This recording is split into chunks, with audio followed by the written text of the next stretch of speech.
2003-4 कहा जाता था कि जी ये टेल्को का बूम है पाकिस्तान में, या रेवोल्यूशन ऑफ टेल्को स्टार्ट हो गया। ज़्यादातर जो चीज़ें होती हैं किसी भी मुल्क में या किसी भी इंडस्ट्री में, वो गवर्नमेंट की पॉलिसीज़ पे इन्हिसार कर रही होती हैं। तो उस ज़माने में वो डीरेगुलेशन पॉलिसी आई थी और उसने बहुत सारे नए लाइसेंसेस दिए, बहुत सारी आसानियाँ पैदा की, जिसकी वजह से बहुत सारे इन्वेस्टर्स आ गए।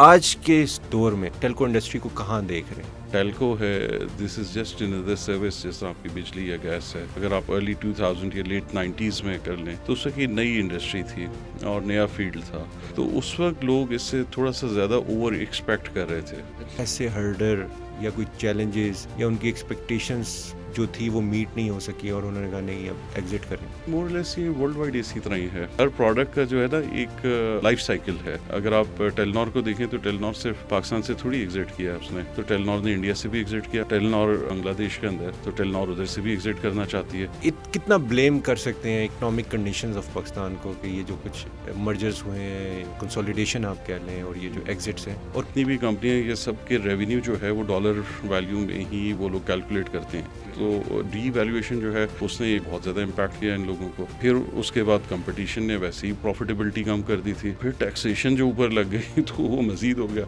सिर्फ एक ये बिजनेस इम्पैक्ट नहीं हुआ, आप कोई भी बिजनेस उठा लें, जब से हमारे जो रुपी डीवैल्यूएशन ज़्यादा हुई है तो उसके बाद सारे बिजनेसेस पे इम्पैक्ट तो आया है। हाउ डू यू सी कि आपकी आईटी इंडस्ट्री ऊपर जा सकती है कि जब टेल्को एक तरफ एग्जिट कर रहे हैं, दूसरी तरफ इंटरनेट स्लो डाउन हो रही है? ठीक है, एग्जिट हो रहे हैं, लेकिन it is moving towards consolidation. अब जब लेस ऑपरेटर्स होंगे, लेस कंपटीशन होगा, तो आपकी क्वालिटी के ऊपर वो फोकस करने को उनको ज़्यादा मौका मिलेगा। टेक्नोलॉजी तो चलती रहेगी और कंपनियां भी आती रहेंगी, एक जाएगी तो उसकी जगह बहुत सारी दूसरी आ जाएंगी। तो IT is a different ball game. IT जो है वो it will become part of everything, और यही फ्यूचर है एक्चुअली दुनिया पूरी का।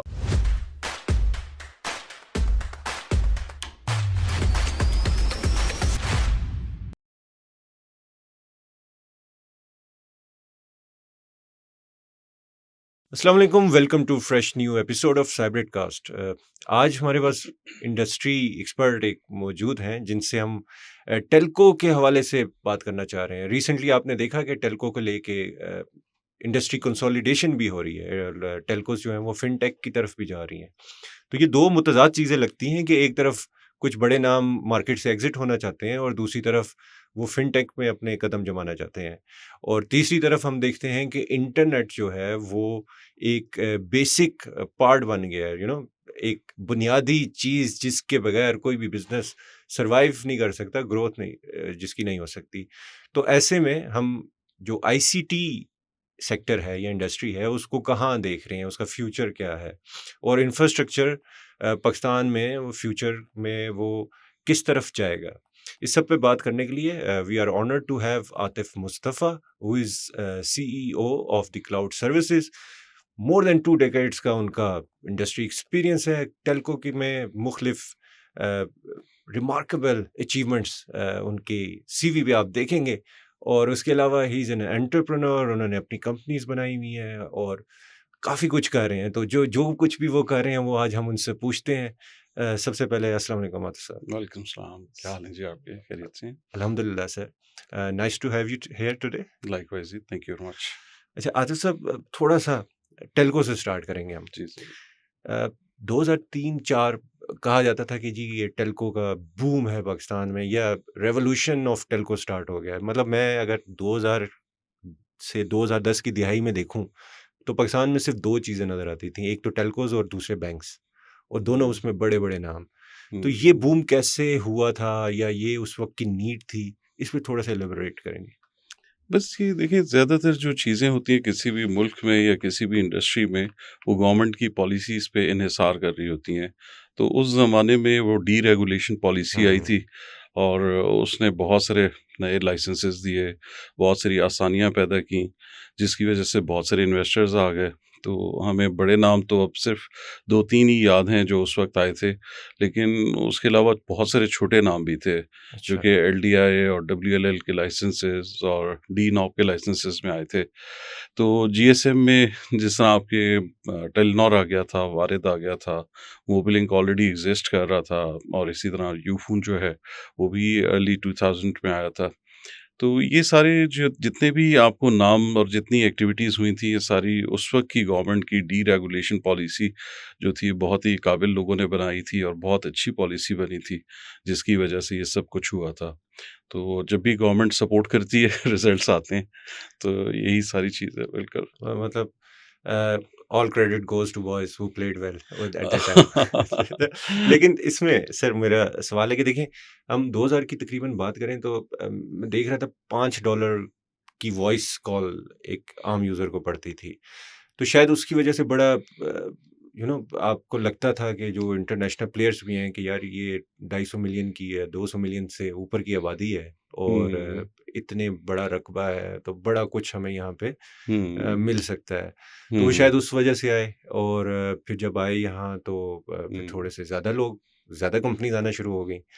तो वो एग्ज़ैक्टली। आहिस्ता-आहिस्ता वो वॉइस से शिफ्ट होती गई। आज मतलब जीएसएम था, फिर जीपीआरएस या जो भी, और अब हुँ, 3G, 4G, जी, और अब आज के इस दौर में या आज के दिन में आप जी।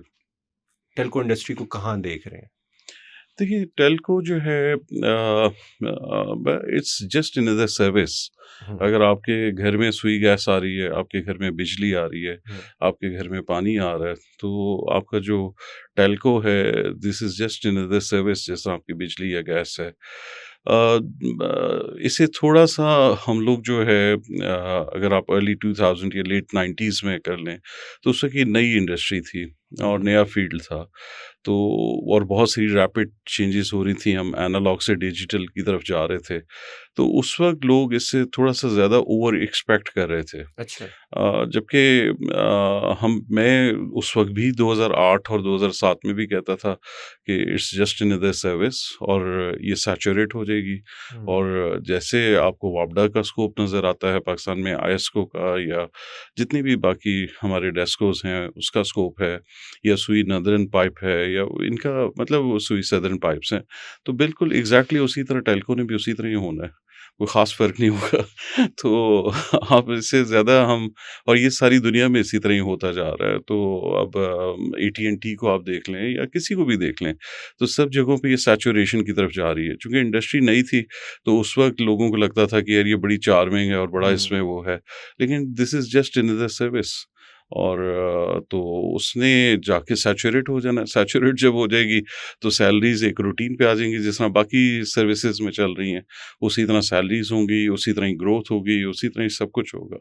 तो मेरे ख़्याल में थोड़ा-सा हम ज़्यादा एक्सपेक्ट कर बैठे थे इस सर्विस से, चूँकि ये नई सर्विस थी, इस वजह से शायद। हमारी एक्सपेक्टेशंस तो हो सकता है गलत हों, हुँ, लेकिन जो कंपनीज़ यहाँ आईं, हुँ, तो वो तो बड़े एक्सपर्ट लोग होते हैं और बड़ी रिसर्च करके आते हैं। लेकिन मतलब ये समझना चाहेंगे हम भी और हमारे व्यूअर्स भी कि हुँ, फॉर एग्ज़ाम्पल ओरिस्कॉम आया, एतिसलात आया या बाकी आए और वो सारे एग्ज़िट्स भी करते गए। विम्पलकॉम भी हुँ, मोर और लेस सोचता है कि क्या करना है। जी, इसी तरह मतलब हम देखें मर्जर्स भी हुए। हुँ, तो क्या ये एक रूटीन चीज़ है इसी तरह? ये हर मुल्क में ही ऐसे होता है? जब कोई हुँ, इंडस्ट्री वहाँ पे या कोई नया सेक्टर जब खड़ा हो रहा है अपने पाँव पे? हुँ। या ये पाकिस्तान में कुछ उनको ऐसे हर्डर या कोई चैलेंजेस या उनकी एक्सपेक्टेशंस जो थी वो मीट नहीं हो सकी और उन्होंने कहा नहीं अब एग्ज़िट करें? नहीं, देखिए, मोर और लेस ये वर्ल्ड वाइड इसी तरह ही है, सिर्फ़ अच्छा। पाकिस्तान में इस तरह नहीं हुआ। और जब भी आपका कोई नया फ़ील्ड होता है, तो उसमें नए लोग इन्वेस्टर्स आते हैं। हर प्रोडक्ट का एक वो एक टाइमलाइन्स होती हैं, एक सर्कल होता है, तो वो टीटीएल हम टेक्नोलॉजी की ज़ुबान में टाइम टू लिव कहते होते हैं। अच्छा। तो वो जो है हर प्रोडक्ट का जो है ना एक लाइफ़ साइकिल है। हुँ, तो इस प्रोडक्ट का भी आप यही देखें कि ये सिर्फ़ पाकिस्तान में नहीं हो रहा। अगर आप कहीं पे भी अमेरिका में चल जाएँ, वेस्ट में चल जाएँ, सब जगहों पे सैचुरेशन की तरफ जा रहा है। और सब जगहों पे it's not the number 1 choice और it's not the number 1 industry anymore actually. At one time बहुत ज़्यादा जॉब्स होती थी इसमें, लेकिन अब नहीं है। तो आईटी ने ऑलरेडी बहुत ज़बरदस्त इसे सरपास कर चुकी है हुँ, और आईटी में जॉब्स ज़्यादा हैं, ज़्यादा हाइली पेड हैं। तो यही सारी दुनिया में हुआ, पाकिस्तान में भी इसी तरह ही होना था। सिर्फ़ पाकिस्तान का ये प्रॉब्लम नहीं है, अगर आप टेलीनॉर को देखें तो टेलीनॉर सिर्फ़ पाकिस्तान से थोड़ी एग्ज़िट किया है उसने। अच्छा। तो टेलीनॉर ने इंडिया से भी एग्ज़िट किया, आज से बहुत साल पहले कर लिया। टेलीनॉर ग्रामीण जो कि बहुत बड़ी सक्सेस स्टोरी है बांग्लादेश के अंदर, तो टेलीनॉर उधर से भी एग्ज़िट करना चाहती है। हुँ, तो और इसी तरीके से सिर्फ़ और अगर हम ऑरेस्कॉम की देखें, हुँ, तो ऑरेस्कॉम ने सिर्फ़ पाकिस्तान से तो एग्ज़िट नहीं किया, ऑरेस्कॉम ने तो तकरीबन 16 मुल्कों से एग्ज़िट किया है। हुँ, और अगर आप नगीब साहब की बात करें, तो नगीब साहब जो है एक बहुत ही फ़ाइन बिज़नेसमैन हैं हुँ, और वो हर बिज़नेस में घुसते हैं और उस वक़्त चले जाते हैं उस बिज़नेस में जब वो कौड़ियों के दाम पे मिल रहा होता है। तो अगर आपको मैं थोड़ी-सी स्टोरी सुनाऊँ मोबलिंक की, हुँ, हुँ, तो मोबलिंक जो है नगीब साहब ने जो है सिर्फ़ $30 मिलियन ये कन्फ़र्म नहीं है लेकिन हमारे कुछ दोस्तों से मैंने सुना हुआ है, हुँ, तो मैं सिर्फ़ एक सुनी-सुनाई बात आपको बता रहा हूँ। It was purchased by Naguib Al-Sawiris from Motorola for hmm, just $30 million dollars। अच्छा, तो सिर्फ़ अब आप ये सोचें, तो अब लाइसेंस जो है नॉर्मली आजकल वो $293 मिलियन डॉलर्स का रिन्यूअल हो रहा है इनका, वारिद का, टेलीनॉर वगैरह का, और इसी तरह मेरे ख्याल मोबलिंक का भी इसी रेट पे ही हुआ होगा। तो वो जो है $30 मिलियन डॉलर में, लेकिन नगीब ने क्या इंटेलिजेंस की थी, तो अगर आप याद करें 99 में क्या-क्या 98 में वाक़यात हुए थे पाकिस्तान में। एक तो न्यूक्लियर टेस्ट हुआ था हुँ, दूसरा जो है जिसकी वज़ह से बहुत सारी सैंक्शंस लग गई थी पाकिस्तान पे। फिर पाकिस्तान में वो इमरजेंसी कम मार्शल लॉ भी लग गया था हुँ, मुशर्रफ साहब का। तो मोटरोला जो है वो बेचारा बहुत परेशान हो गया, जो कि मोबलिंक ओन करता था उस वक़्त। तो उसने कहा जी ये मुल्क शायद ख़त्म होने वाला है, तो जल्दी से भागो यहाँ से। हुँ, तो उस चक्कर में मोटरोला ने औने-पौने दामों पे बेच दिया नगीब साहब को, और नगीब साहब ने फिर 2012-13 में बेचा था मोबलिंक को। हुँ, तो उस वक़्त इसकी वैल्यूएशन जो थी वो कोई $2 बिलियन की थी। अच्छा, जो 30 मिलियन का लिया था और 2 बिलियन में। और नॉर्मली इस तरह की कंपनियों में आपको पता है कि इन्वेस्टर के अपने पैसे नहीं होते, जो कि हुँ, वो उसे ऑपरेशनल कॉस्ट के लिए या जो एक्सपेंशन के लिए रिक्वायर्ड होते हैं, वो सारे बैंकिंग सेक्टर से हुँ, लिए जा रहे होते हैं। तो मुझे याद पड़ता है हम लोग जिन सालों में काम कर रहे थे वहाँ पे मोबलिंक में, तो हम लोग कोई 100 मिलियन तो as a net profit, clean profit जो है वो भेजते होते थे नगीब साहब को। तो 100 मिलियन वो हर साल लेते रहे और आखिर में $2 बिलियन का बेच भी दिया, और खरीदा कितने का था, सिर्फ $30 मिलियन का। और फिर नगीब साहब ने सिर्फ पाकिस्तान में ये नहीं किया, उन्होंने बहुत सारे मुल्कों में थे। जॉर्जिया में वो उस वक्त चले गए जब जंग हो रही थी वहाँ पे, रशिया अच्छा, अटैक कर रहा था, उधर जाकर उन्होंने लाइसेंस ले लिया। फिर इराक में वो उस वक्त चले गए जब वो वहाँ पे अमेरिकन फोर्सेस का और जो उधर की बहुत सारी अजीबो-गरीब किस्म की तंजीमें थी, उन सब की हुँ, शदीद घुमसान की जंग चल रही थी। तो उस वक़्त जाके उन्होंने इराक में लाइसेंस ले लिया, और आखिर में ये सारी चीज़ें मिला-मिलू के कोई 15-16 ऑपरेटर बन गए, तो उन्होंने कोई $6 बिलियन का बेच दिया विम्पलकॉम को। अच्छा, तो आप ये देखें ना, वो बिज़नेस तो इस तरह के होते हैं तो वो बिज़नेसमैन ने क्या किया, बिज़नेसमैन ने उस वक़्त इन्वेस्ट किया जब वो बिज़नेस बहुत लुक्रेटिव था, हुँ, और जब उसमें फुल क्रीम थी, और जब वो क्रीम ख़त्म होना शुरू हुई तो उसने एग्ज़िट कर दिया और दूसरे बिज़नेस में लगाना शुरू कर दिया। तो ये हर बिज़नेस में इसी तरह ही होता है। तो ये इसमें तो आपने बड़ी मतलब स्टोरी में ही आपने जी, बड़ी बिज़नेस स्ट्रैटेजी कह लें, जी, एंटरप्रेन्योर माइंडसेट के लिए क्या चीज़ें चाहिए वो भी जी, बताया। वो मैं आपसे इंशाल्लाह अभी इस जी, पे आते ज़रूर। हैं क्यों आगे नहीं, चल के। ज़रूर, क्यों नहीं, क्यों लेकिन नहीं। इसको एक डिफरेंट तरीके से मैं थोड़ा-सा ना मैं डिटेल में जाना देखना चाह रहा हूँ। क्योंकि जी। सोशल मीडिया का दौर है, मुख्तलिफ बातें बताई जाती हैं, कही जाती हैं। कितनी वेरिफाएबल होती है, कितनी नहीं होती, वो ज़ाहिर बात है हम एक्सपर्ट से ही उस पे हम हुँ, राय ले सकते हैं। अब दूसरा एक पॉइंट ये कहा जाता है जी कि चूँकि डॉलर में लाइसेंस रिन्यूअल है, हुँ, अर्निंग रुपीज़ में है, डॉलर जो है वो बढ़ता जा रहा है, रुपीज़ डिवैल्यू होता जा रहा है। तो हुँ, कॉस्ट ऑफ ऑपरेशंस भी ऑन द अदर हैंड अगर आप टॉवर की जी, देखें तो वो मेरे ख़्याल से 0.3 से 1.5 तक बढ़ चुके हैं 2-3 सालों में। एग्ज़ैक्टली। तो ऐसे में डेफ़िनेटली मतलब कोई या तो किसी और चीज़ में काम करना शुरू करना है, ठीक है। मतलब वो बिज़नेस चल रहा है, वो एक काइंड ऑफ अच्छा जी सैलरीज़ मीट हो रही हैं दैट्स इट और हुँ, उसके साथ कुछ करें। फॉर एग्ज़ाम्पल ये जिस तरह हमने बात की, कुछ उसमें गए फ़िनटेक में घुस गए, हुँ, ठीक है। बिल्कुल, अब उसमें इस वक़्त जूस नज़र आ रहा है जी, काइंड ऑफ। तो बिल्कुल। मतलब इत कितना ब्लेम कर सकते हैं इकोनॉमिक कंडीशंस ऑफ पाकिस्तान को कि ये जो कुछ मर्जर्स हुए हैं या कंसोलिडेशन आप कह लें और ये जो हुँ, एग्जिट्स हैं और कितना आप पॉलिसी शिफ्ट या वही बात है कि shrewdness ऑफ और हुँ, बिजनेसमैन का है। हुँ। देखिए वैसे तो हमारा मतलब ज़ाती तौर पे आई डोंट नो कुछ लोग मुझसे इख्तिलाफ़ भी करते होंगे इस पे, लेकिन मेरा हमेशा से यही ख़्याल था कि पाकिस्तान में 5 ऑपरेटर बहुत ज़्यादा हैं। अच्छा। मतलब इस साइज़ के मुल्क के लिए या इस साइज़ की इकॉनमी के लिए 2 या 3 operator are more than enough, even um, 2 भी काफ़ी थे।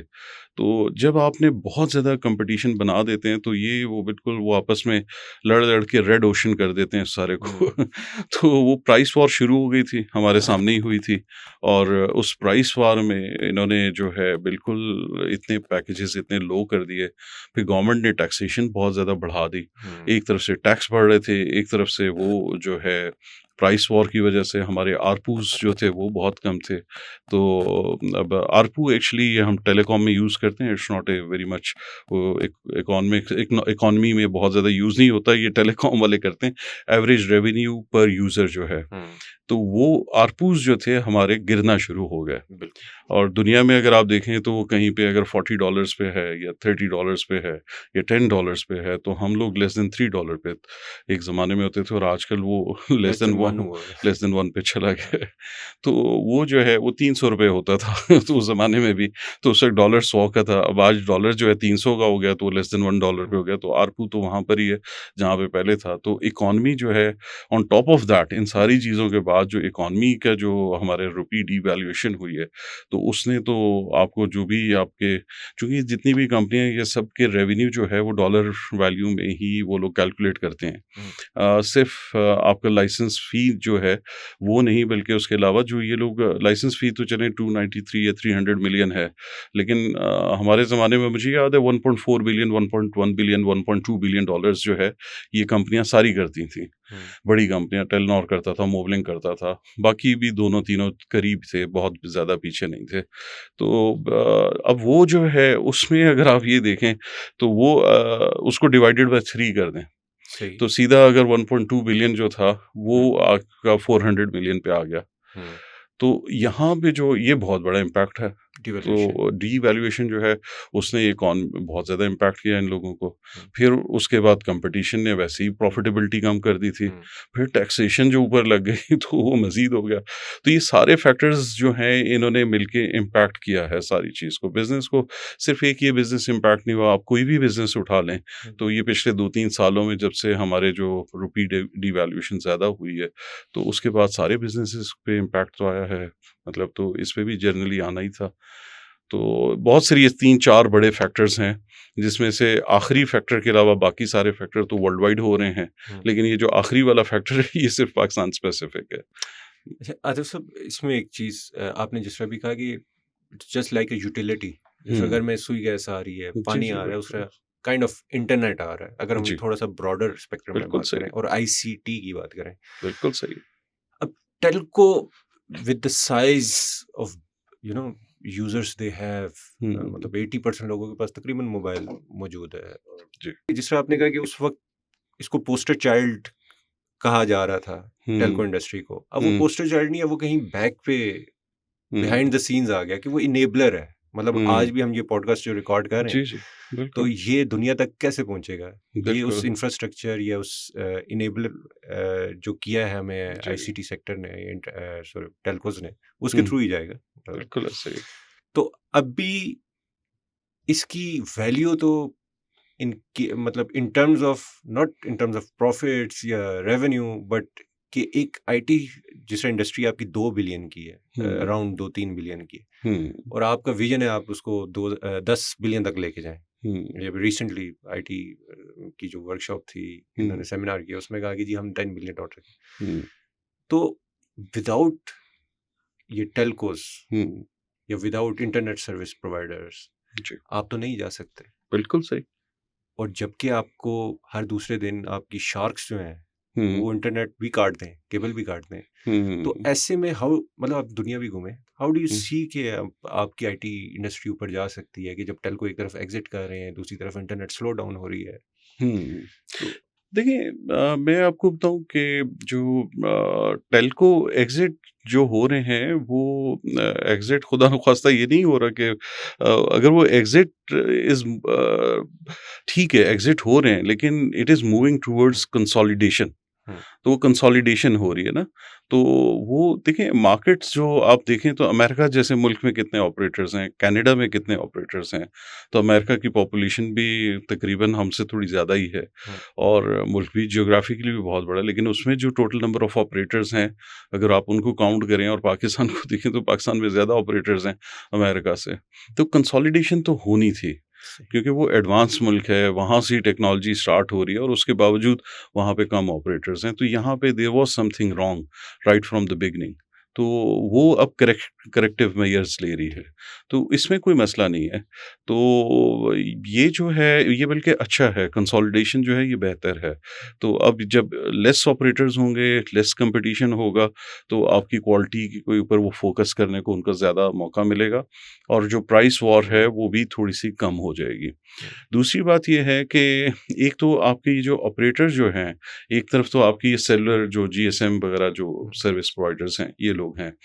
लेकिन ऑन द अदर हैंड आपकी फिक्स लाइन पे तो एक ज़बरदस्त सर्विस है। हुँ, मैं बांग्लादेश में कुछ अर्सा रहा था, तो वहाँ पे मैंने ये देखा था, वहाँ की जो लाइसेंसिंग थी, वो इवन पाकिस्तान से ज़्यादा अच्छी थी। हुँ, वो लोग क्या करते थे कि जो बड़े ऑपरेटर्स थे, उनको एलडीआई के या जो लॉन्ग डिस्टेंस इंटरनेशनल का लाइसेंस या डब्ल्यूएलएल का जो लाइसेंस जो वायरलेस लोकल लूप या लोकल लूप का जो हुँ, है, वो लाइसेंस नहीं देते थे। वो कहते थे कि जी अगर आपने बड़ा लाइसेंस लिया है, तो आपको छोटे नहीं मिलेंगे। तो हुँ, छोटे लाइसेंस से अलहदा कंपनियाँ थी, बड़ों की अलहदा थी। हुँ, जिसकी वजह से क्या फ़ायदा होता था कि बड़ी कंपनी छोटी कंपनी को खा नहीं सकती थी। वो उसकी छोटी कंपनियाँ फिर भी अपनी आइडेंटिटी मेंटेन करती थीं और आज भी बहुत सारी छोटी कंपनियाँ बांग्लादेश में एग्ज़िस्ट करती हैं। Um, on the other hand Pakistan में क्या हुआ कि बड़ी कंपनी ने सारे छोटे लाइसेंस ले लिए हुँ, और वो छोटी कंपनियां सर्वाइव नहीं कर सकती उनके सामने। तो वो बड़ा मुश्किल हो गया और बहुत सारी छोटी कंपनियां जो हैं वो एक्विजिशंस हुई। मैं जब मोबलिंग का पार्ट था तो कम से कम 3-4 कंपनियों को, टीवी कॉम को, लिंक डॉट नेट को और इस तरह की बहुत सारी एवेल्यूशंस हमने की और एक्विजिशंस भी वो हुई, हमारे सामने ही हुई। तो अब ये है कि ये थोड़ा-सा जो आपका इंटरनेट है वो सिर्फ़ जीएसएम के तक लिमिटेड नहीं है। सही, अगर आप अपने घर में बैठे हुए हैं तो आप रेयरली जीएसएम को यूज़ करते होंगे। सही, आप फाइबर को यूज़ करें जो कि फ़िक्स्ड लाइन ऑपरेटर दे रहा है। इसी तरह आप अपने ऑफ़िस में बैठे हैं तब भी आप फाइबर को यूज़ कर रहे हैं। तो आपके पास बहुत सारे अल्टरनेटिव्स आ रहे हैं और टेक्नोलॉजी जैसे-जैसे दिन-ब-दिन इम्प्रूव होती जा रही है, तभी तो सैटेलाइट में भी बहुत सारा जो है एडवांसमेंट आनी है और कुछ प्रोडक्ट्स आना भी शुरू हो गई हैं। हुँ, तो जिसने जो है दोबारा एक रेवोल्यूशन ले आना है, तो वो फिक्स्ड लाइन के बाद जो है दोबारा आपका सैटेलाइट में भी कुछ ना कुछ शुरू हो जाएगा। तो सैटेलाइट में भी बहुत इम्प्रूवमेंट हो रही है। तो हमने तो ख़ैर एक्चुअली मैं ऑनेस्टली बताऊँ कि ये सारी जितनी वो एनालॉग टेलीफ़ोन एक्सचेंजें भी चलाई अपने हाथों से। फिर एनालॉग से हम डायल अप पे आए थे जब डायल अप इंटरनेट होता था, तो वो भी हमने चलाया। फिर डायल अप से हम डीएसएल पे आए थे। डीएसएल के बाद हम लोग जो है रेडियो लिंक्स पर आ गए थे, माइक्रोवेव्स के ऊपर आ गए थे और फिर उसके सैटेलाइट्स पे आ गए थे। फिर सैटेलाइट्स के बाद फाइबर पे आए। तो ये जितनी ट्रांज़िशन है ये सारी देखिए और आज भी ये सारी चीज़ें अवेलेबल हैं। इस तरह नहीं है कि ये ख़त्म हो गई। हुँ। आज भी माइक्रोवेव चल रहे हैं, आज भी रेडियोस चल रहे हैं, आज भी सैटेलाइट चल रही है।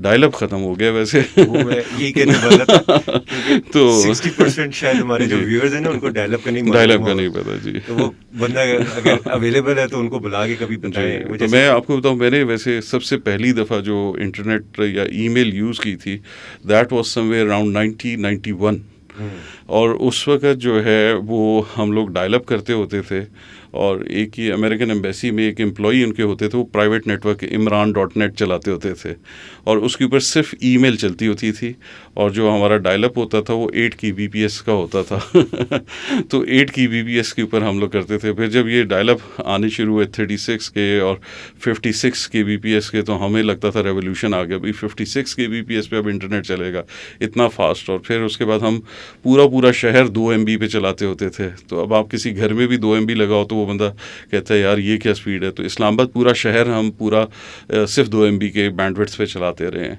तो यू कैन इमेजिन कि ये टेक्नोलॉजी किस तरह हुई। ये सारी टेक्नोलॉजी हमारे सामने ही इवॉल्व हुई है और सारी अभी भी एग्जिस्ट करती है। अगर आप सैटेलाइट देखें तो जितने रिमोट एरियाज़ हैं अभी भी सैटेलाइट पे चल रहे हैं। अगर आप थोड़ा सा शहर के एजेस पे चल जाएं तो सब रेडियोस पे, माइक्रोवेव्स पे चल रहे हैं, और शहर के सेंटर में आ जाएं तो सारा का सारा आपका फाइबर पे चल रहा है। तो ये इसी तरह ये टेक्नोलॉजी तो चलती रहेगी और कंपनियां भी आती रहेंगी। एक जाएगी तो उसकी जगह बहुत सारी दूसरी आ जाएंगी जो कि कवर कर लेंगी। ये आपको एक सर्विस मिलनी है जो कि सुई गैस या बिजली की तरह है इसे कनेक्टिविटी आप कह दें, तो ये मिलती रहेगी। एक्चुअल सर्विस जो है वो, और जो ऑन द अदर हैंड अगर आप आईटी को देखें तो IT is a different ball game. IT जो है वो it will become part of everything. तो आपका कोई भी चीज़ होगी, चाहे रेस्टोरेंट आप चला रहे हैं, चाहे आप कोई ऑफिस चला रहे हैं, कोई भी चीज़ चला रहे हैं, इसमें सॉफ्टवेयर्स ने आना है। और softwares is the right approach. Actually ये वो साइड है जिसके ऊपर बहुत ज़्यादा काम करने की ज़रूरत है, और यही फ्यूचर है एक्चुअली दुनिया पूरी का। और उसमें जो है हर चीज़ ने सॉफ्टवेयर पे आ जाना है। आप छोटा सा ऑफिस बगैर सॉफ्टवेयर के नहीं चला सकते, बगैर अटेंडेंस सिस्टम के आप 25 से 30 बंदों की ऑर्गेनाइजेशन नहीं चला सकते। तो आपको ये सारी चीज़ें जो हैं सॉफ्टवेयर, आईओटी बेस्ड सॉल्यूशंस, इसकी तरफ फोकस करना चाहिए। मैं जब मोबलिंग में भी था तो मेरा जो वन ऑफ द रीज़न जब मैं उसको छोड़ रहा था तो मैं उनको बड़ा कहता होता था कि यार हमें जो है कुछ अपनी एप्लीकेशंस और उस तरफ जाना चाहिए।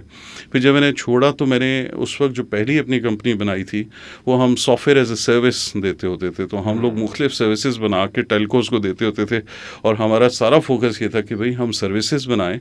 ये जो कनेक्टिविटी है ये तो सिर्फ एक पाइप है जो कि डम्ब पाइप आप इसे कह लें, इसमें कोई इंटेलिजेंस नहीं है। तो आपने सिंपल एक कनेक्टिविटी दे देनी है, it's going to be a dumb pipe, और आपने इंटेलिजेंस सारी जो है वो सर्विस में आनी है, उसमें एप्लीकेशन में आनी है जो आपने इसके ऊपर चलानी है। तो यही सोच के मैंने फिर अपना बिजनेस स्टार्ट किया था और उसी से मैं सारा कर रहा था। जी बिल्कुल। अच्छा, ये क्लाउड सर्विसेज की बात की, मैं इस तरफ आ रहा था आपकी। जी क्लाउड सर्विसेज से तो जो मुझे जहन में भी यही आता है कि आपने बताया कि सास की बात की, तो जी आप इस तरह बोल के पीछे मीम भी कोई चल रहा था कि अब तो सास के साथ बड़ी बहुएं भी आने शुरू हो गई हैं। ठीक है, मतलब प्रोडक्ट, अब प्रोडक्ट पे भी फोकस किया जा रहा है, हम्म, सर्विस के अलावा भी जी चीज़ों में। बिल्कुल। तो इसके पीछे आपका, ये तो मतलब हर किसी का सवाल होता है, मतलब आपने एक किस्म के अपने करियर के पीक में आपने कहा कि नहीं मैं, ठीक है, और ये हाई पेड कंपनीज की हम बात कर रहे हैं जिसमें आप जी माशाल्लाह जी थे, जी और जी अपने करियर के पीक में आपने कहा नहीं मैंने ये नहीं करना, मैंने अपनी कंपनी बनानी है, अपना हम्म, काम करना है। तो बिल्कुल। पहले तो इस माइंडसेट का बताएं कि ये माइंडसेट पैदा कैसे होता है? देखिए 2-3 चीज़ें हैं। मैं जैसा मेरे पास 2-3 रीज़न्स थे। एक सबसे पहला रीज़न ये था कि मैं ये सोचता था कि यार 10 साल के बाद जब मेरे बच्चे यूनिवर्सिटीज़ में जा रहे होंगे तो मेरी अर्निंग कितनी होगी? क्या इतनी होगी कि मैं तीनों बच्चों को कहीं उनकी पसंद की यूनिवर्सिटीज़ में पढ़ा सकूँगा? तो आंसर मुझे लगता था नो होता था। हुँ, तो क्योंकि ऑब्वियसली अगर आप आज एक बच्चे को पढ़ाएँ तो इंग्लैंड में वो 40,000 पाउंड से कम नहीं है सालाना, हुँ, और यही अगर आप यूएस में करेंगे तो शायद वो 50-60,000 एक डिसेंट यूनिवर्सिटी में बन जाता है। तो it was a big challenge for any employed person. दूसरा जो जो चीज़ थी वो ये थी कि जो काम मैं कर रहा था तो मैं बोर होने लग पड़ा था, क्योंकि वही रिपीटिशन थी। मैं वही काम रोज़ाना करता था, पिछले 3 साल से एक ही काम कर रहा था, और मैं चाहता था कि कुछ नई चीज़ आए, नया काम किया जाए। और वो नया काम मैं कई दफ़ा प्रपोज़ करता था अपनी ऑर्गेनाइज़ेशन में, तो ज़्यादातर मुझे वो कहा जाता था कि यार नहीं ये हमारा काम नहीं, सॉफ्टवेयर तो ये जो है ना ये तो डिफरेंट लोग हैं, हमने तो सिर्फ़ कनेक्टिविटी तक ही रहना है। तो वो फिर मैंने सोचा कि यार ये इसमें तो बड़ी अपॉर्चुनिटी है, तो मुझे कोशिश करना चाहिए। तो बस वही ये 2-3 रीज़न्स थे मेन जो जिसकी वज़ह से मैंने ये बोल्ड स्टेप लिया, और मैंने कहा चलें देखते हैं क्या करते हैं। और ये काइंड ऑफ मतलब सारे व्यूअर्स हैं ना, जी। अब एक ज़माना था कि ज़माना चल रहा है अभी, लेकिन कि सब फ्रीलांसिंग इसी पर्सपेक्टिव में करते थे कि मैं थोड़ा इंडिपेंडेंट होना चाहता हूँ, मैं थोड़ा डॉलर में कमाना चाहता हूँ। लेकिन कितना सस्टेनेबल है, कितना नहीं है, देखिए अल्टीमेटली सारे कंपनी बनाते हैं, वो हुँ, 10 बंदे और हायर करते हैं और उनको प्रोजेक्ट्स देते हैं। लेकिन द पॉइंट इज़ कि ये जिन्होंने करियर में स्टार्ट कर लिया, हम उनकी बात करते हैं। हुँ, ग्रेजुएट्स तो बिल्कुल डिफरेंट माइंडसेट से चल रहे हैं ना अभी, लेकिन हुँ, जो वो लोग जिनको ने 4 साल, 5 साल या 10 साल हुँ, एक इंडस्ट्री में लगा दिए, हुँ, तो आप उनको क्या एडवाइस करते हैं कि मतलब अगर इस तरह का वो भी कोई सेटअप लेना चाहिए, मतलब हर कोई कर ले, हुँ, या कोई 2, 3, 4 चीज़ें देखें? जिस तरह आपकी 3 रीज़न्स थी, लेकिन हुँ, आप समझते हैं, अब आपने जॉब भी की, आपने बिज़नेसेस भी चलाए, कि हुँ, ये 3 चीज़ें देख लो, ये अगर टिक करती हैं तो गो फॉर इट। हुँ। देखिए, मेरे ख़्याल में मैं तो वैसे मेरे पास फ्रेश ग्रेजुएट्स आते हैं मेरी यूनिवर्सिटी के जूनियर्स वग़ैरह अक्सर आ रहे होते हैं, तो उनसे पूछते हैं कि भई क्या करना चाहिए? बल्कि कहते हैं आतिफ़ भाई कहीं जॉब वग़ैरह में हेल्प आउट करें, फलाँ जगह पे मेरा रिज़्यूमे ड्रॉप करवा दें, ये कर दें, वो कर दें। तो मैं उनसे कहता होता हूँ कि देखो तुम्हारे पेरेंट्स ने 23 साल तक तुम्हारा बोझ उठा लिया है, तो कहते हैं हाँ जी, बिल्कुल उठा लिया है। तो मैं उन्हें कहता हूँ कि पेरेंट्स से रिक्वेस्ट करो कि इन अदर 4 टू 5 इयर्स और बोझ उठा लें और इन 4-5 सालों में तुम ट्राई करो एंटरप्रेन्योरशिप की। अच्छा। बिल्कुल वक़्त ज़ाया मत करो, क्योंकि वक़्त ज़ाया करोगे तो ये जो 4-5 साल के बाद क्या होगा कि लायबिलिटीज़ और हुँ, रिस्पॉन्सिबिलिटीज़ बढ़ जाएँगी हुँ, और जब रिस्पॉन्सिबिलिटीज़ बढ़ जाती हैं, तो फिर आप बोल्ड डिसीज़न्स नहीं ले सकते। हुँ, तो बहुत अच्छा होगा कि अगर ये बोल्ड डिसीजन तुम डे वन पे ले लो अच्छा। और कोशिश करो और 4-5 साल जब तुम मेहनत करोगे तो अगर आप जॉब भी करते हैं तो पहले 2-3 साल बड़े टफ होते हैं। आप हुँ, बिज़नेस करते हैं तो भी पहले 2-3 साल बड़े टफ होते हैं और चौथे 5वें साल चीज़ें सेटल होना शुरू हो जाती हैं, आपको समझ आना शुरू हो जाता है। तो मैं तो जितने फ्रेश मेरे पास ग्रेजुएट्स आते हैं, सबको मैं ये कहता हूँ कि भाई शुरू कर दो इंटर्नशिप या स वो कुछ ना कुछ एंटरप्रेन्योरशिप की तरफ चलना शुरू कर दो। कोई आइडिया पकड़ लो, बल्कि मैं वो अक्सर उनको एग्ज़ाम्पल देता होता हूँ पंजाब कैश एंड कैरी की। तो मैं हुँ, कहता हूँ यार ये छोटी-सी करियाने की दुकान थी जो सीढ़ियों के नीचे होती थी एक हुँ, प्लाज़े में हुँ, और आज अगर आप देखो तो इसके चेन है, कितने बड़े-बड़े स्टोर्स हैं। पाकिस्तान से मलेशिया में भी अब तो बनना शुरू हो हुँ, गए। तो कहाँ वो इनका हेड ऑफ़िस मलेशिया में है बल्कि। तो ये कितने हमारे सामने 20-22 सालों में ये इतना ग्रो कर गए हैं। हुँ, तो आप एक जनरल स्टोर खोल लो, करियाना खोलो पर जॉब मत करो। तो पहला तो मैं उनको हमेशा ये कहता हूँ। अच्छा, अब बहुत सारे लोग मेरी टीम में भी काम कर रहे होते हैं, हाँ, तो और वो भी एज़ ए जॉब कर रहे होते हैं, तो मैं उन सबको भी कहता हूँ कि भाई आपने जो है किसी आइडिया के साथ आओ, किसी प्लान के साथ आओ और मैं तुम्हारा पार्टनर बनता हूँ। जो कि अच्छा, मैं मोबलिंग को कहता होता था अच्छा, कि आप मेरे पार्टनर बने और हम लोग मिल के कोई बिज़नेस करते हैं। तो मैं हमेशा अपनी टीम के यंग ब्लड को ये कहता हूँ कि भाई मैं तुम्हारे साथ मैं I don't want to be your boss actually मैं I um, want to become your partner. तो आप आइडिया के साथ आएँ और हम लोग जो है मिल के कोई काम करेंगे। तो दुनिया सारी में वे फॉरवर्ड जो है एंटरप्रेन्योरशिप है। तो हमारे जितने भी यंग ब्लड है उसमें जितनी हमारी एनर्जी है बच्चों में वो बहुत ज़बरदस्त स्मार्ट बच्चे हैं हमारे, हुँ, बहुत टैलेंटेड बच्चे हैं। तो इन सब बच्चों को एंटरप्रेन्योरशिप की तरफ जाना चाहिए। वो वाली एग्जांपल जो मुसलमान सारे एक दरवाजे में जा रहे हैं और 9 दरवाजे तिजारत के हैं, हुँ, तो उन 9 दरवाज़ों को हम सब ने छोड़ा हुआ है। तो आप राइट। डे 1 पे उन 9 दरवाज़ों की तरफ देखें जी, उस एक दरवाजे को छोड़ दें, उसमें कुछ भी नहीं रखा हुआ। तो नहीं, मैं सबको कहता हूँ प्लीज़ दिस कोई दिस इंतज़ार ना करें। This makes sense, this makes, मतलब जिस तरह आपने प्रेज़ेंट किया, वरना जी, मतलब यूजुअली एक पर्सपेक्टिव तो ये भी है ना कि आप 2-3 साल यार कहीं जॉब करो, कुछ चीज़ें सीख लो। अ, उसका भी अपना एक वेट है। जी, मतलब know the doubt, point no is कि डाउट। यूनिवर्सिटीज़ हमारी, या हमारा जो एजुकेशन सिस्टम जो है, वो जी, आपको एंटरप्रेन्योर तो बना ही नहीं रहा ना। जी, बिल्कुल ठीक है? ऐसा ही है। वो आपको वो जो माइंडसेट चाहिए, वो स्ट्रगल चाहिए, वो हुँ, उस पे आपकी मैं ज़रूर राय लेना चाहूँगा। लेकिन तो जो आपने ये बात की, मैं सोचने में मजबूर हुआ कि अगर आप पहली जॉब 20,000 की कर रहे हैं, um, for example, sorry minimum wage, I know ज़्यादा है, लेकिन चलिए मिनिमम वेज की कर रहे हैं, हुँ, और दूसरी तरफ अगर आप अ, कहीं से थोड़े से पैसे जमा करके, um, we are not talking about those people जिनको पहले दिन से जॉब की ज़रूरत है। हुँ, वी आर टॉकिंग, जैसे आपने कहा कि जी, अ, थोड़े बहुत पैसे करके लगा सकते हैं। तो वो जी, 40,000 आज के दौर में अर्न करना um, is not a difficult thing. जो हुँ, मर्ज़ी करें, वही आपकी बात है, करियाने वाला भी ज़्यादा एक कमा रेवेन्यू का लेते हैं। साइकिल चलता है। तो हुँ, दिस मेक्स सेंस। जी, बिल्कुल। लेकिन वो जो मैं फिर वही कह रहा हूँ कि वो स्किल सेट या वो माइंडसेट, वो हुँ, यूनिवर्सिटीज़ या हमारा यूनिवर्सिटीज़ को नहीं कहना चाहिए, पूरा एजुकेशन सिस्टम शायद नहीं बना पा रहा। हुँ। देखिए मेरा ज़ाती ख़्याल ये है देखिए आप जॉब में क्या सीखते हैं?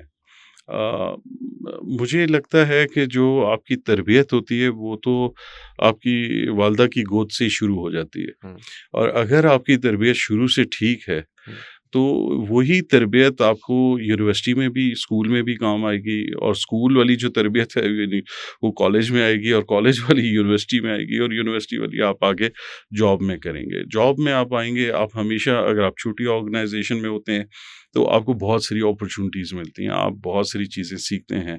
आप फाइनेंस भी सीख रहे हैं, आप मार्केटिंग भी सीख रहे हैं, सेल्स भी सीख रहे हैं, ऑपरेशंस भी सीख रहे हैं। आप बड़ी ऑर्गेनाइज़ेशन में चले जाते हैं, आप सिर्फ प्रोसेसेस सीखते हैं। तो वहाँ पे आप एक बड़े से सिस्टम में एक छोटे से पार्ट को लुक आफ्टर कर रहे होते हैं, और उसमें आपने जो चीज़ सीख रहे होते हैं वो प्रोसेसेस होते हैं। ये चीज़ें बहुत इंपॉर्टेंट है, प्रोसेसेस भी बहुत इंपॉर्टेंट है, क्योंकि मैंने बहुत छोटी कंपनियों में भी काम किया और बहुत बड़ी कंपनियों में भी काम किया, और मैं सारे साइकिल से गुजरा हुआ हूँ। तो ये दोनों चीज़ें ज़रूरी हैं। लेकिन जो डिसिप्लिन मुझे लगता है कि जो मेरे घर से मुझे डिसिप्लिन मिला था, हुँ। और जो मेरी तरबियत मेरे घर से हुई थी, वही तरबियत आज तक मुझे जो है बहुत ज़्यादा काम आ रही है। और फिर आप उसको एग्ज़ीक्यूट कर रहे होते हैं अपनी जॉब के अंदर भी और सब जगहों पे। तो ये चीज़ें सीखना कुछ बहुत मुश्किल नहीं है, आपको दुनिया सब सिखा देती है। आप बेशक अपना बिज़नेस कर रहे हैं, तो मेरे बहुत सारे दोस्त हैं जिन्होंने कभी जॉब नहीं की। वो स्टार्ट से ही उन्होंने जो है बिल्कुल शुरू में बिज़नेस में आ गए, और बहुत छोटे-छोटे सेटअप्स शुरू किए उन्होंने। माशाल्लाह, अगर उनकी डिटर्मिनेशन जिस-जिसकी रही, और वो कंसिस्टेंसी रही, तो वो बहुत सक्सेसफुल रहे। जो डिटर्मिन्ड नहीं थे, या कंसिस्टेंट नहीं थे, या जल्दी हिम्मत हार रहे थे, तो वो लोग फिर बहुत सारी ज़िंदगी में चीज़ें करते रहे, और सब चीज़ों में ज़्यादा सक्सेस नहीं कर सके। तो कंसिस्टेंसी और डिटर्मिनेशन ये बहुत ज़रूरी है। आपको खुद पे यकीन होना बड़ा ज़रूरी है कि जी मैं ये कर लूँगा, ये हो जाएगा। तो और वो आपको बार-बार फेलियर्स होंगे। अगर मैं अपनी भी एग्ज़ाम्पल दूँ, तो मैं 4 साल तक मेरा बिज़नेस बिल्कुल भी नहीं चलता था। तो बहुत टफ़ ईयर्स थे मेरे लाइफ़ के वो 4 साल जो मैंने शुरू किए एंटरप्रेन्योरशिप के थे। तो और लेकिन ये है कि 5वें साल हमारी सब चीज़ें चलना शुरू हो गईं। तो ये लाइफ़ में होता है, आपको कंसिस्टेंट रहना पड़ता है, तो घबराना नहीं होता बस। सही व्हाट आई गैदर कि माशरा या माहौल एक बहुत बड़ा रोल प्ले करता है जी, आपकी मतलब किस तरह की माइंडसेट पैदा हो रहा है। अच्छा, इसमें वापस आते हैं आप। Cloud services started as a software services company, लेकिन जी। आज मैं जिस आतिफ मुस्तफ़ा को जानता हूँ वो तो रियल एस्टेट में एक नाम रखता है। तो जी, ये बिल्कुल। ये क्या हुआ? बिल्कुल ऐसे। बस वो एक्चुअली ये हुआ कि हमने 2012 में जब मैंने मोबलिंग को छोड़ा, हुँ, तो उस वक़्त जो है मैंने सॉफ्टवेयर एज़ अ सर्विस की कंपनी बनाई। हमने एक सर्विस डिलीवरी प्लेटफ़ॉर्म बनाया, और वो सर्विस डिलीवरी प्लेटफ़ॉर्म जो होता था, वो हमने स्टैक लेवल के ऊपर सारी जो है सब अपने प्रोटोकॉल्स को इंटीग्रेट करना शुरू किया। हमारी अपनी इंडिजिनियस डेवलपमेंट थी, और हमने तमाम ऑपरेटर्स के अंदर जाके अपना एक एसटीपी रख देते थे, और वो उनके तमाम प्लेटफ़ॉर्म्स के साथ इंटीग्रेट होता था, उनके एमएससीज़ के साथ, उनके बिलिंग के साथ, आईएन के साथ, और एसएमएससीज़ के साथ, यू नेम इट, एवरी हुँ, जितनी सर्विसेज़ थी सबसे। और फिर हम अपने कस्टमर्स जो कि ऑपरेटर्स ही होते थे, मोबलिंग, टेलीनॉर वगैरह, या ज़ोंग, पीटीसीएल, तो यूफ़ोन, तो इनको कहते होते थे कि भाई आप अब ख्वाहिश करें कि कौन-सी सर्विस चाहते हैं। हुँ, तो जो आप सर्विस की ख्वाहिश करेंगे, वो सर्विस हम विद इन वीक्स आपको बना देंगे, क्योंकि हम आपके नेटवर्क के अंदर इंटीग्रेटेड है सारी चीज़ों के सही। साथ। हुँ, तो हमने बहुत ज़बरदस्त किस्म की सर्विसेज यूफ़ोन के लिए, पीटीसीएल के लिए बनाई। इसी तरीके से मोबलिंग के साथ भी हमने तो 4-5 साल हम लोग वो चलाते रहे। हुँ, लेकिन जो चैलेंज हमें हुआ ये कि, और हम लोग सारे रेवेन्यू शेयरिंग पे करते थे। हुँ, तो पाकिस्तान में जो सबसे बड़ा प्रॉब्लम होता है वो इनवॉइसिंग का होता है। तो ये बड़ी-बड़ी ऑर्गनाइज़ेशंस थी, सर्विसेज़ सक्सेसफुल हो गई, चल पड़ी, लेकिन जब बिलिंग की बारी आती, तो हमारी जो पेमेंट्स रिलीज़ होने में 1-1 साल लग जाता। 6 महीने तो बहुत ही नॉर्मल बात होती थी। तो चूँकि मेरी कंपनी का साइज़ बहुत ही छोटा था, और वो पेरोल भी था, सब कुछ था, तो वो फिर हम लोग इतना तो अफ़ोर्ड ही नहीं कर सकते थे। तो मैं फिर बाद में ये सोचने लग पड़ा कि सर्विस चलाना एक मेहनत है, और जो अपनी इनवॉइसेस को क्लियर कराना ये उससे बड़ी मेहनत है। हुँ, तो इवेंचुअली वो फिर काफ़ी टफ होने लग पड़ा। हुँ, उस टाइम के ऊपर फिर मैंने सोचा कि जो है मेरा एक घर था, मैंने मोबलिंक में वो मॉर्गेज-वॉर्गेज लेकर बनाया, तो मैंने उस घर को बेच दिया। मैंने कहा यार हालात बड़े टफ हैं, तो कुछ करना पड़ेगा, और उसे बेच के मैंने फिर दोबारा सोचा कि कहीं इन्वेस्ट किया जाए। तो उस वक़्त फिर मैंने थोड़ा-सा अपना जो ट्रैक चेंज किया और मैंने एक एक्सपेरिमेंट के तौर पे एक प्रोजेक्ट किया जो कि कुछ मैंने इकट्ठे रो हाउसेज़ ले लिए और मैंने एक वो विलास का प्रोजेक्ट बनाया। उसमें थोड़ी-सी इनोवेशन रखी हमने। हमने कहा जी कि ये जो रूटीन के घर होते हैं, इनकी डिज़ाइनिंग बड़ी पुअर होती है, वेस्टेज होती है बहुत ज़्यादा स्पेसेस की इसमें। तो हमने डिज़ाइन बहुत अच्छा बनाया। तो वो मोर ऑफ आपका वेस्टर्न डिज़ाइन था, जिसमें स्पेस यूटिलाइज़ेशन बहुत अच्छी थी। और प्लस जो हमारा मेन स्लोगन था वो एनर्जी एफिशिएंसी पे था। तो हमने बीइंग एन इंजीनियर मैंने कहा यार we should do something different. अब चूँकि मुझे लोग क्लाउड सर्विसेज़ की वज़ह से ज़्यादा मैं जाना-पहचाना जाता था क्योंकि 5 साल से मैं वो काम कर रहा था। ये तो बाय चांस मैं इस तरफ आ गया। तो फिर मैंने जब इस तरफ आया तो तब भी मैंने कहा यार सेम नेम ही यूज़ करते हैं, वो एक ब्रांड तो बन गया, लोग अब बहुत जानते हैं उस हुँ, नाम की वज़ह से मुझे। तो मैंने कंस्ट्रक्शन का बिज़नेस भी इसी नाम से फिर कंटिन्यू किया। सही। ये आपने ना इसमें वंडरफुल चुनी, लेकिन इसमें एक तो सवाल बनते हैं। ज़ाहिर बात है, जो लोग बाहर कुछ मुल्कों में रह के आए, तो आपको थोड़ा फ़ील होता है। हमारे घर कंक्रीट जंगल है। हुँ, वहाँ पे गर्मियों में शदीद गर्म, सर्दियों में शदीद सर्द। हुँ, और ऐसा भी नहीं है कि ये सस्ते बनते हैं। जी, सीमेंट महँगा हो रहा है, सरिया महँगा बिल्कुल, हो रहा है, सब कुछ महँगा हो रहा है। बिल्कुल। क्या कोई तरीके ऐसे हैं कि हम कंक्रीट जंगल से या तो जान छुड़ाएँ या ऐसा घर बनाएँ जो वाक़ई मौसम के हिसाब से एडजस्ट हो सके, या यही बेस्ट है? नहीं देखें, अब अगर आप थोड़ा-सा अगर हम अपनी हिस्ट्री को देखें ना, आज से 40 साल पहले, आज से 50 साल पहले कैसे घर होते थे। हुँ, तो हमारे घरों की दीवारें ईंटों की होती थी लेकिन वो मिट्टी के गारे से बनी हुई होती थी। हुँ, और दीवार जो है वो 13 इंच की या बड़ी चौड़ी 18 इंच की दीवार होती थी। और छत जो होता था वो लकड़ी के बालों वाला होता था। हुँ, तो अगर मुझे अब याद पड़ता है मेरे गाँव वाले घर में जो है वहाँ पे सिर्फ़ 2 कमरे पुराने बने हुए थे हुँ, और बाकी सारा घर नया कंक्रीट का बना था। तो वो जो है अब हर बंदे की ख्वाहिश होती थी उन पुराने वाले कमरों में जाके सोए क्योंकि उनका छत लकड़ी का था, उनकी दीवारें वो मोटी पुरानी वाली थी। तो वो कमरे ठंडे होते थे, वाइस वर्सा सर्दियों में गर्म होते थे। तो हमारे जो पुराने घर बनते थे आज से 40-50 साल पहले वो इस तरह के नहीं थे जैसे अभी बन रहे हैं। हुँ, अब ये जो नए घर हम बनाना शुरू किए, इसमें हमने एनर्जी एफिशिएंसी की तरफ हमने बिल्कुल फ़ोकस ही नहीं किया। हुँ, अब हमारा पाकिस्तान में जो टेम्परेचर है, वो गर्मियों की भी एक्सट्रीम है और सर्दियों की भी एक्सट्रीम है। तो हमें घर इस तरह के डिज़ाइन करने चाहिए जो कि इसको रेज़िस्ट कर सकें। तो वो इंसुलेशन वाला जो है उस तरफ हमने बिल्कुल फ़ोकस नहीं किया। तो आप इस तरह की टेक्नीक्स लेकर आएँ, थोड़ा-सी इंटेलिजेंस लेकर आएँ घरों में, तो ऑटोमैटिकली आपके घर जो है वो आपको बहुत सारे कंफर्ट और और कन्वीनियंस इससे देना शुरू कॉस्ट कोई करेंगे। ज़्यादा बढ़ नहीं रही? नहीं, नहीं, कोई ख़ास बड़ी कॉस्ट नहीं होती जी। ये सिर्फ़ आपने वो ये एक एफ़र्ट है, एक वो आपकी वो है आपने रूटीन से हट के करना है। Sir, we short of time, ज़रूर, लेकिन बड़ा अच्छा लगा आपसे बात करके। आपने लाइकवाइज़। 2-3 सेक्टर्स पे बड़ी इंटरेस्टिंग इनसाइट्स भी दिए, इन्फॉर्मेशन भी दी है। आखिर में हमने तो स्टूडेंट्स के हवाले से, ग्रेजुएट्स के हवाले से आपकी एडवाइस ले ली, लेकिन अब हम ये कहें कि जो मुल्क की या रियासत की पॉलिसी मेकर्स हैं, हुँ। रियासत के पॉलिसी मेकर्स जो हैं, उनको आप क्या एडवाइस करना चाहेंगे? एक ओवरऑल एज़ अ बिज़नेसमैन जो कुछ वैल्यू एडिशन बिज़नेसेस में करना चाह रहा है।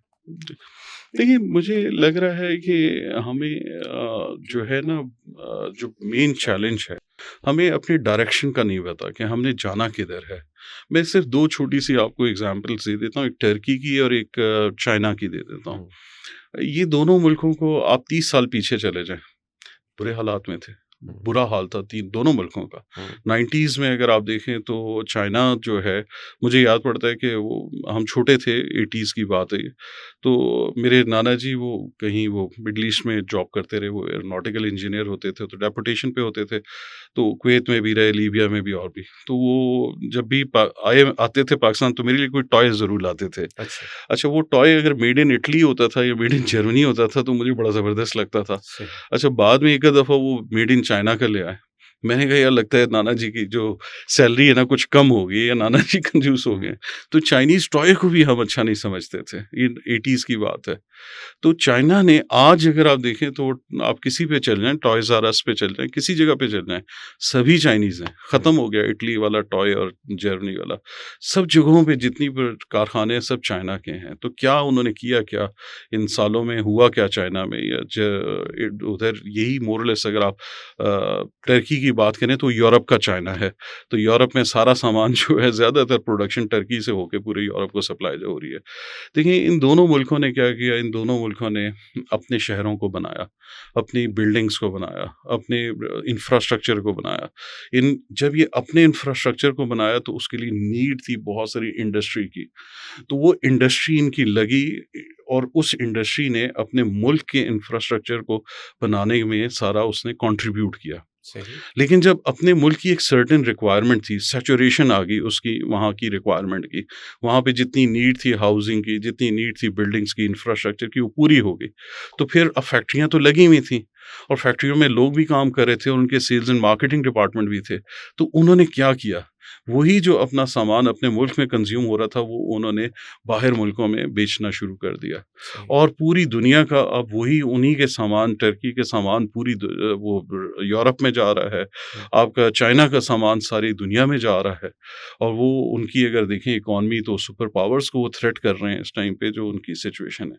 तो आपने सिर्फ मेहनत करनी है, अपने मुल्क में रुकना है, अपने मुल्क में को डेवलप करना है और जिस तरह वो ये है कि आप अपने इंफ्रास्ट्रक्चर को बिल्ड करें। अपने यहाँ पे हाउसिंग की बहुत ज़्यादा शदीद फुकदान है। अगर आप रेंटल्स को देखें इस्लामाबाद के, कराची के, इतने हाई रेंटल्स हैं।